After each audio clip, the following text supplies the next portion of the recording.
brother. That's why he had to do this now. Marcus had always been his champion, the only person to understand and love him. He'd do anything for his older brother. Liam's chest squeezed again, and he sucked in a huge lungful of air, hoping to relieve the pressure. The shrill chirping of the crossing signal, indicating it was safe to walk, broke through Liam's misery. Marcus was writing a mystery novel with romantic elements. The hero is an everyday guy who gets caught up in some intrigue. Along the way, he meets a girl and falls in love. The mystery bit I can write with no problem. Marcus outlined his plot on that one. The romance element is another thing. I'm not exactly out on dates every night, and evidently for the emotion of a scene to come across, I have to be familiar with it. So I need a girlfriend. Liam spat out the last word as though it were poison. Why don't you call up one of the women you've gone out with before? Trust me, I thought of that. According to Marcus, it has to be a real relationship, not one based on my wealth. All my previous girlfriends hung around for the expensive dinners, exotic holidays, and nice jewelry. What about that Latvian girl? What was her name, Svetlana? You dumped her as soon as the words I love you came out of her mouth. It was Ileana, and she was a model from Lithuania. Liam heaved a sigh. Once a woman says she loves you, she expects marriage and babies. I don't do marriage and babies. It was better to end it with an appropriately expensive present than for anyone to waste any more time on the relationship.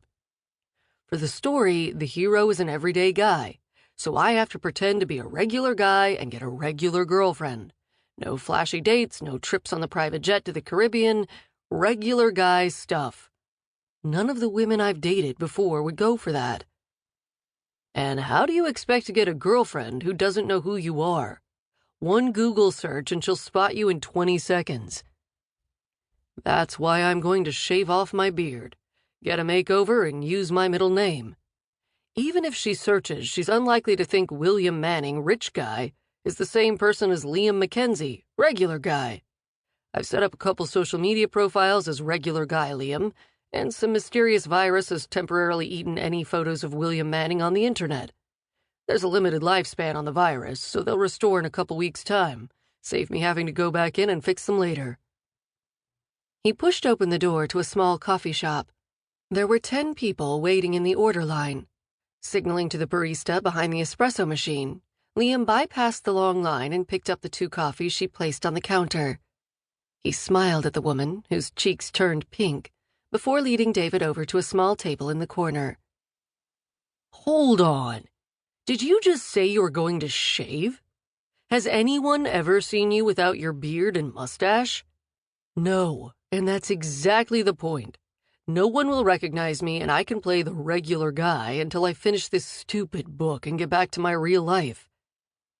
He ran a hand over his beard, a bit longer than usual as he hadn't trimmed it since Marcus went into hospital for the final time. He'd never shaved since sprouting his first whisker at the age of 16. What are we doing here? Are you researching what normal people do in the morning? David took a gulp of his coffee. A flicker of surprise crossed his face as the rich flavor passed over his tongue.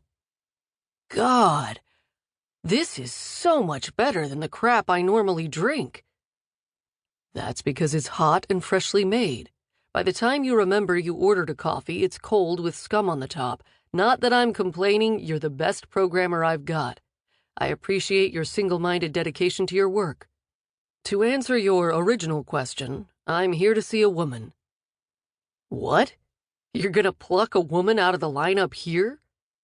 David scanned the row of people waiting to order. Of course not. I've made arrangements. Liam sat back in his chair. He tried out the deep breathing technique Marcus had used to cope with pain. If it had been anyone other than his brother who'd come up with this idea, he'd have shot him down in an instant. Liam had spent the last 10 years avoiding love and relationships.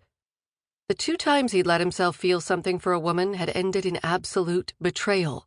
He was smart enough to know his limitations. He wasn't love material. Ileana might have said she loved him, but what she really meant was she loved his money and was willing to put up with the rest of him for the sake of a cushy life. The fact that she